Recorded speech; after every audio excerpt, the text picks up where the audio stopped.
नाम के शहर में तेजस अपनी पत्नी नीरू के साथ रहता था। पति पत्नी दोनों ही नौकरी करते थे। एक दिन तेजस गांव अपनी माँ के पास फोन करता है। हेलो, प्रणाम माँ। जीते रहो माँ। तुम दादी बनने वाली हो हैं? अरे वाह, ठीक है बेटा, मैं कल ही आती हूँ।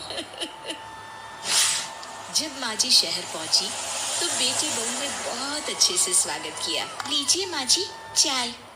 अरे गर्मा गर्म पकोड़े ले आओ माँ के लिए। नीरू रसोई में गई और 2 मिनट में ही पकोड़े ले आई। जी ये लीजिए। बहू जादू से बनाए हैं क्या? अभी तो रसोई में गई थी। यम्मी। माँ जी, शीला रसोई में पकोड़े तल रही है, मैं बस लेकर आई। हे भगवान, मेरा धर्म भ्रष्ट कर दिया तूने। जल से शुद्धिकरण करना होगा। दूसरे दिन, माँ जी मैंने नाश्ता बना दिया है, ऑफिस जा रही हूँ। पर अभी तो घर का सारा काम पड़ा है।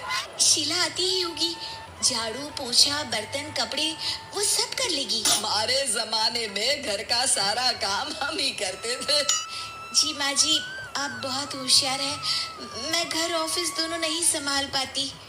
तो जरूरत क्या है घर से बाहर जाकर चाकरी करने की? ऐसे भी घर का काम खुद करने से घर में बरकत आती है, समझी? पर माँ जी। पर वर कुछ नहीं, इस महीने की पगार मिले फिर ऑफिस बंद है। हाँ। रात को नीरू तेजस से कहती है, सुनिए जी, माँ जी बोल रही थी कि मैं नौकरी छोड़ दूं। वैसे ठीक ही तो है, अभी तुम्हें आराम की जरूरत है। फिर भी आराम कहाँ, शीला को छुड़ाने के लिए बोल रही थी। तो अब 24 घंटे में इतना काम तो कर ही सकती हो। पर जॉब पसंद है मुझे, घर पर मन नहीं लगेगा।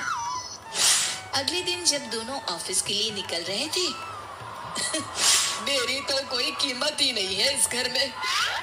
माँ जी, आजकल महंगाई बहुत है, रहन सहन भी बदल गया है, दोनों नौकरी करते हैं तभी ठीक रहता है। अच्छा, तू कहना क्या चाहती है? मेरा बेटा तुझे बिठा के खिला नहीं सकता?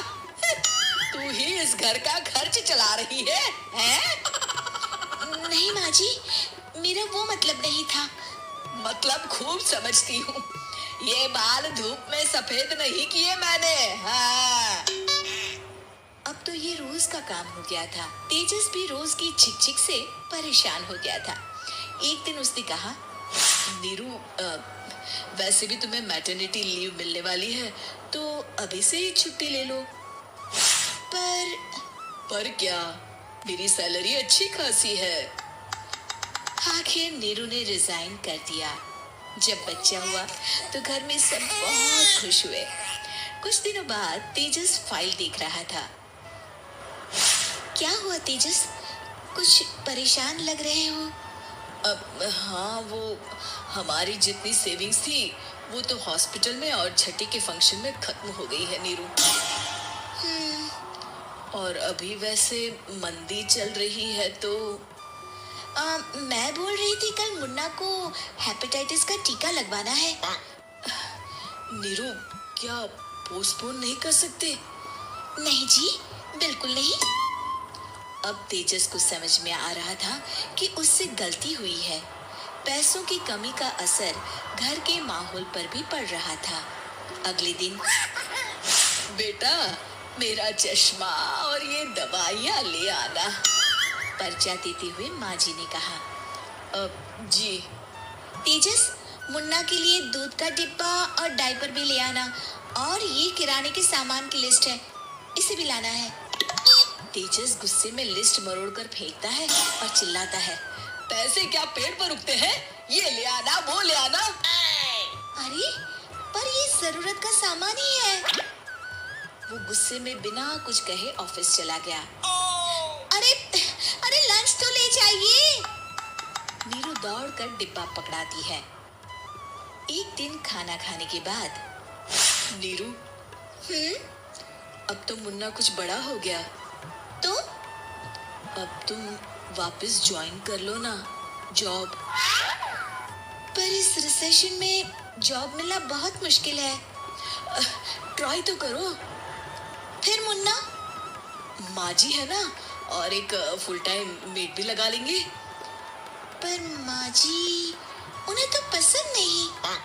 तभी माँ जी वहाँ आ जाती है और प्यार से नीरू के सर पर हाथ फेरते हुए बोलती है, अब मेरी समझ में आ गया बहू, पहले के और अब के समय में अंतर है। तुम काम शुरू करो, मुन्ना की जिम्मेदारी मेरी। मेरी प्यारी माँ जी, ये कहकर नीरू उनके गले लग गई। शिक्षा, परिवर्तन संसार का नियम है, हमें भी समय के साथ चलना चाहिए। उम्मीद है कि आपको हमारी ये कहानी पसंद आई होगी। कृपया हमारे चैनल को सब्सक्राइब करें और सभी अपडेट्स के लिए बेल आइकन जरूर क्लिक करें। और हाँ, वीडियो लाइक और शेयर करना मत भूलिएगा। Bye bye.